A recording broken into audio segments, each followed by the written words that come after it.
자, 그러면 이제 지금부터는 어떤 설명을 할 거냐면은 빛의 본성에 대한 논쟁에서 드디어 빛의 전자기파라고 하는 걸 찾아냈던 분들, 그리고 전자기파라고 하는 거를 실험적으로 처음에 성공했던 분들에 대해서 얘기를 잠깐 할게요. 조금 아까 얘기를 했듯이 토마스 영이 드디어 빛은 간섭 그리고 회절 현상을 벌이기 때문에 빛은 파동이다라고 하는 걸 증명을 했어요. 그리고 그 파장까지도 계산을 했어요. 그런데 그 후대에 유명한 천재 두 명이 생겨요. 그게 누구냐면 역사상 가장 위대한 실험 물리학자였던 여기는 패러데이와, 그리고 역사상 가장 위대한 이론 물리학자 중에 한 분이 여기는 맥스웰이 서로 같은 걸 연구하기 시작하고 같은 걸 봐요. 어떤 걸 본 거냐면 먼저 패러데이부터 시작을 해요. 패러데이가 역사상 가장 위대한 실험 물리학자 중에 한 분이라고 제가 조금 아까 설명을 여러분들한테 했는데, 쉽게 말해서 이분이 없었으면 지금 우리가 쓰고 있는 전기 문명이라고 하는 게 없어요. 여러분들도 다 알고 있죠? 전자기 유도 법칙이라고 하는 거. 그렇죠? 도선이 있고 자석이 있고 자석을 움직여서 전류를 흐르게 한 그 실험을 처음으로 한 분이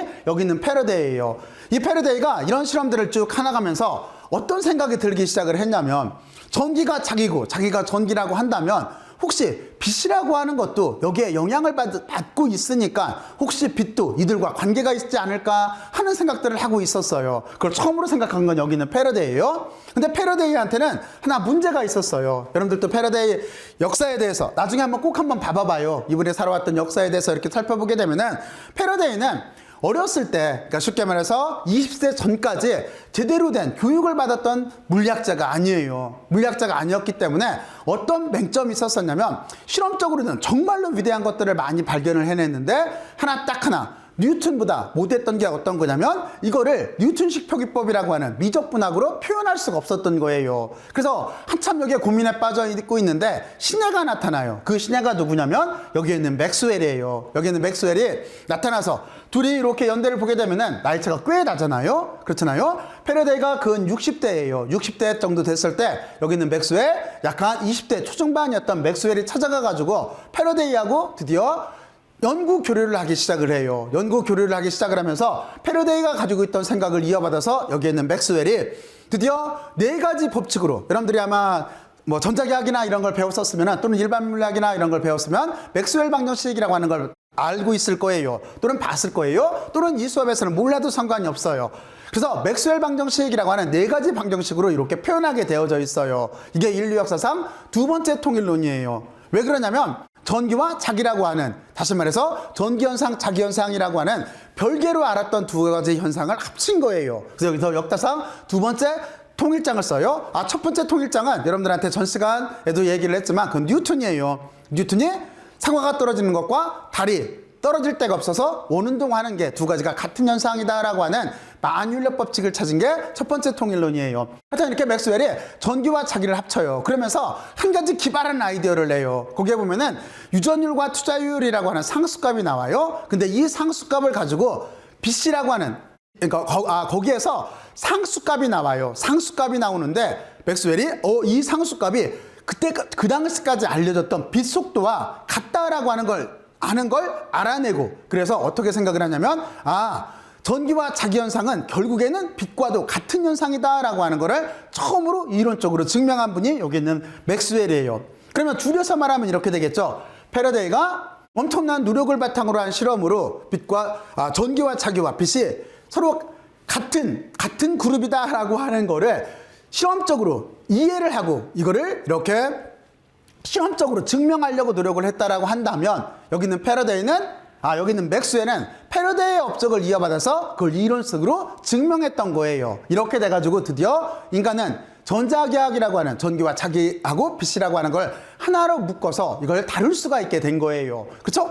자, 그러면 여러분들은 이제 나중에 가서 여러분들이 통신이나 이런 것도 얘기를 해야 되는데, 그때 보면은 모든 게 다 전자 문명인 거잖아요. 그들의 원조가 바로 여기 있는 두 분의 업적인 거예요. 이렇게 생각해 놓으면 쉽겠네.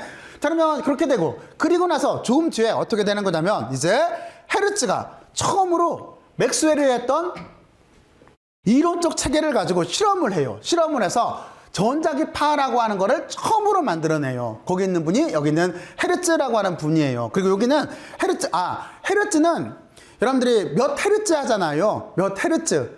그러니까 뭐 라디오 같은 거 주파수 맞출 때 보면은 몇몇몇 헤르츠 할 때 그 헤르츠예요. 거기에 단위가 붙어가 있는 이분이에요.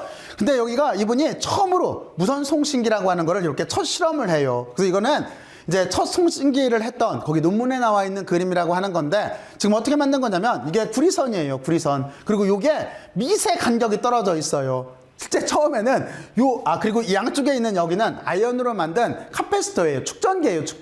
축전기에서 전기를 보내서 요 사이 간격을 넘어가게 한 거예요. 그리고 나서 이 간격을 지금 어떻게 된 거예요? 점점 멀리 떨어지게 만든 거죠. 그렇죠? 그래서 여러분들은 지금 스마트폰으로 신호를 받을 수가 있는 거잖아요. 그렇죠? 이게 무선의 원리, 그리고 또 하나 무선 안테나의 원리, 바로 그게 되는 거예요. 이렇게 해서 헤르츠가 1887년부터 시작해서 1888년까지 바로 이렇게 처음으로 이렇게 무선 송신이라고 하는 걸 성공을 하게 되고, 이때부터 우리는 전자기파 또는 정보통신이라고 하는 것들을 이용할 수 있는 바탕이 만들어진 거예요. 그러니까 패러디와 맥스웰이 전기와 자기현상을 합쳐서 이론을 체계, 실험과 이론 체계를 만들었다라고 한다면 그걸 실험적으로 해서 이렇게 무선 송신의 원리를 처음으로 개척했던 분이 여기 있는 헤르츠예요.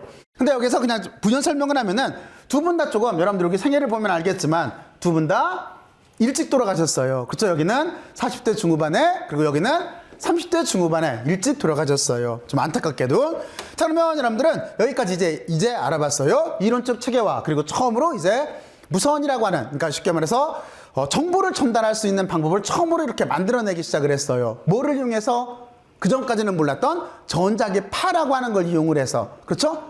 그렇죠? 바로 그거예요. 바로 이렇게 알아보게 돼 있어요. 근데 여기에서 또 하나, 아까도 말했지만 이제 기발한 일이 발생을 해요. 어떤 일이 발생하냐면 이렇게 돼가지고 이제 굳어진 거예요. 어떤 거냐면 고대 때부터 내려왔던, 고대 그리스 자연철학자 때부터 내려왔던 빛의 본성이 입자냐 파동이냐 하는, 이게 뉴턴하고 하위겐스를 거치고, 그리고 여기에는 영의 결정적 실험을 하고, 그리고 여기에는 맥스웰의 이론체계, 그리고 여기에는 헤르츠가 실제적으로 전자기파를 만들어냈으니까, 그래서 빛은 정말로 파동이다 라고 하는 게 딱 굳어졌을 때 또 다른 천재가 태어나요. 그래서 반대 주장을 해요. 그게 누구냐면 여러분들이 잘 알고 있듯이 여기에는 아인슈타인이에요.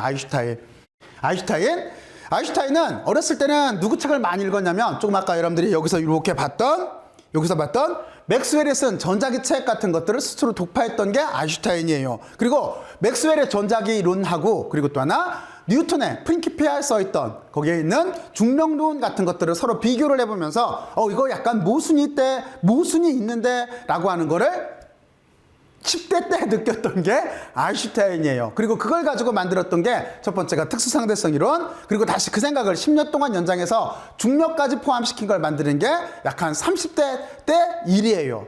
그렇죠? 바로 이렇게 10년에 걸쳐서 특수상대성 이론과 일반 상대성 이론을 만들어낸 게, 이쪽으로 이렇게 넘어오면은 바로 여기에는 역사상 어떻게 보면 천재 중에 천재라고 할 수 있는 아인슈타인이에요. 자, 그런데 여기서 아인슈타인 젊었을 때 특이한 현상이 발견이 돼요. 그거는 뭐냐면 광전효과라고 하는 건데, 지금 광전효과 같은 게 어떤 건지는 여러분들한테 정확하게 설명을 하지 않을게요. 그러니까 간단하게 말하면 이거예요. 광전효과라고 하는 건 뭐냐면 금속에다가 빛을 쏘이게 되면은 여기에서 전자가 튀어나와요. 근데 처음에 생각했을 때는 빛을 세게 쏘이면, 빛의 세기가 세지면 전자가 많이 튀어나올 줄 알았어요. 근데 그렇지가 않은 거예요. 그렇지가 않고 특정 빛에서만 전자가 튀어나오는 거예요. 또는 어떤 빛은 아무리 쏘여도 전자가 튀어나오지가 않는 거예요. 근데 이게 묘하게 뭐하고 관련이 돼 있냐면 파장하고 관련이 돼 있는 거예요. 그러니까 파장이 긴 파장빛, 다시 말해서 붉은 색깔 계열 빛을 쏘게 되면은 전자는 아무리 붉은 색깔 빛을 많이 조사를 해도 꿈쩍도 않는 거예요. 금속에서 전자는 안 튀어나오는 거예요. 그런데 파란 색깔 빛, 이건 아무리 약하게 조사를 해도 전자가 튀어나오는 거예요. 이게 난제였었어요. 이게 난제였는데 그걸 해결한 사람이 여기에는 천재 중에 천재였던 아인슈타인이에요. 아인슈타인. 언제냐면 아인슈타인이 기적의 해라고 하는 1905년에 4가지 논문을 써요. 그 4가지 논문을 쓰게 되는데 그 중에 하나가 여기에는 광전효과를 설명하는 논문이에요. 광전효과를 설명하는 논문. 바로 이 논문을 통해서 이 광전효과라고 하는 걸 설명을 할 때 빛은 파동이 아니고 어떤 양을 가지고 있는 에너지 덩어리다라고 하는 그 가정을 해요. 다시 말해서 입자론을 부활시킨 거예요. 그러면서 모든 그 당시에 과학자들이 깜짝 놀래요. 여기는 아인슈타인 때문에. 그래서 하여튼 이렇게 돼요. 그런데 이제 이쪽 내용은 이제 지금 우리는 우주를 논해야 되기 때문에, 그렇죠? 그래서 여기에 있는 세부적인 내용은 뭐 기적에 뭐를 발견했고 등등 하는 세부적인 내용은 여러분들이 한번 조금만 찾아봐요. 뭐 간단하게만 얘기를 하면은, 먼저 광전 효과라고 하는 게 있어요. 그리고 브라운 운동이라고 하는 게 있어요. 광전 효과라고 하는 거는 빛은 양자화되어 있다라고 하는, 입자로서 해석할 수 있다라고 하는 그런 개념이에요. 에너지 덩어리라는 뜻이에요. 그리고 브라운 운동이라고 하는 게 있어요. 브라운 운동이라고 하는 거는 그 당시에 브라운이, 그러니까 그 전이죠. 전 시대에 브라운이 특이한 걸 발견을 했어요. 이렇게 현미경으로 꽃가루를 관찰을 하는데, 현미경으로 물에다 뜬 꽃가루를 관찰을 하는데, 그게 랜덤 방향으로 막 움직이는 것 같은 거예요. 그래서 처음에는 브라운은 어떻게 생각했냐면, 꽃가루가 살아있어서 그런가 하는 생각을 했었어요. 근데 다른 과학자들이 꽃가루가 아니라 쉽게 말해서 분필가루 같은 걸 또 넣어봤더니 똑같이 움직이는 거예요. 그래가지고 이게 난제에 빠진 거예요. 얘 내가 도대체 왜 움직이나? 근데 아인슈타인이 여기에서 원자라고 하는 걸 추정을 하면서, 다시 말해서 꽃가루가 됐던 분필가루가 됐던 걔가 그러니까 원자하고 충돌하면서 랜덤 모션을 갖는다라고 하는 바로 그걸 추정을 해요. 그게 브라운 운동 모델이에요. 그리고 또 하나는 여러분들이 잘 알고 있는, 조금 아까 얘기했던, 우리가 이제 앞으로 얘기할 때 몇 번 나오게 될 특수상대성 이론이라고 하는 것도 바로 요 해에 찾아내요. 그리고 또 하나는 어떤 게 있냐면, 여러분들이 또 하나 잘 알고 있는 뉴턴의 F=ma 라고 하는 운동방정식, 이거 말고 또 하나 많이 알고 있는 게 어떤 거 있어요? 그렇죠? E는 mc의 제곱이라고 하는 식이 있죠.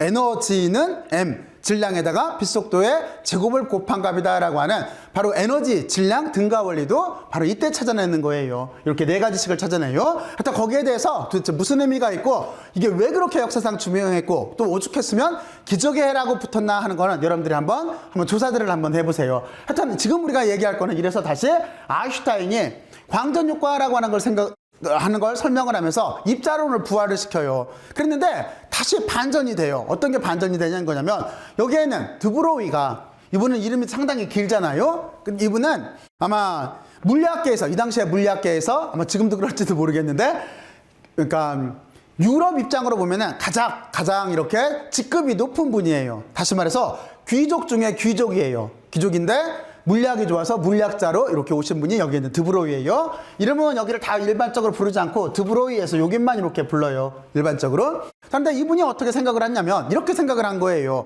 만약에 파동인 줄 알았던 빛이 입자라고 한다면, 입자인 줄 알았던 전자도 파동이 아닐까라고 하는 생각을 해봐요. 다시 한번 얘기할게요. 파동인 줄 알았던 빛이 아인슈타인 때문에 입자라고 한다면, 입자라고 생각했던 전자, 이 당시에 전자가 발견이 됐어요. J.J. 톰슨에 의해서. 전자든, 입자라고 생각했던 전자가 파동이 아닐까라고 하는 생각을 해본 거예요. 이렇게 돼서 지금 입장에서는 어떻게 됐을까요? 그렇죠. 지금 입장에서는 여기에는 아인슈타인의 이 천재적인 아이디어를 받아들여서 빛은 이중성이 있다라고 생각을 해요. 이거를 파동, 입자, 이중설이라고 해요. 이중성이라고 해요. 듀얼리티라고 해요. 그러니까 왜 그런지 몰라도 작은 세상으로 넘어가면은 입자이면서 파동인 거예요. 또는 파동이면서 입자적 성격이 있는 거예요. 이걸 처음으로 깨우친 사람이 여기에는 아인슈타인이에요. 그리고 그걸 이용을 해서 물질파라고 하는 개념을 만든 분이 여기에 있는 드브로이예요. 자, 그러면 어쨌든 간에 이렇게 돼서 지금은 어떻게 됐냐 하면은 아까 우리는 지금까지 간단하게 한 2300년 정도의 역사를 다뤘잖아요. 아리스토텔레스부터 시작을 해서. 근데 지금은 빛은 파동이 있을 수 있으면서 입자이기도 한 거예요. 희한한 경우죠. 이거를 우리가 파동, 입자, 이중성이라고 해요.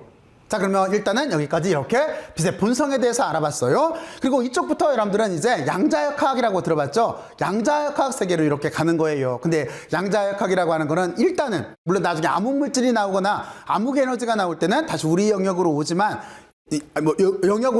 그 과정은 지금 물리학의 영역이지 지금 우리가 논할 영역이 아니기 때문에 여기서 일단 스톱을 할게요.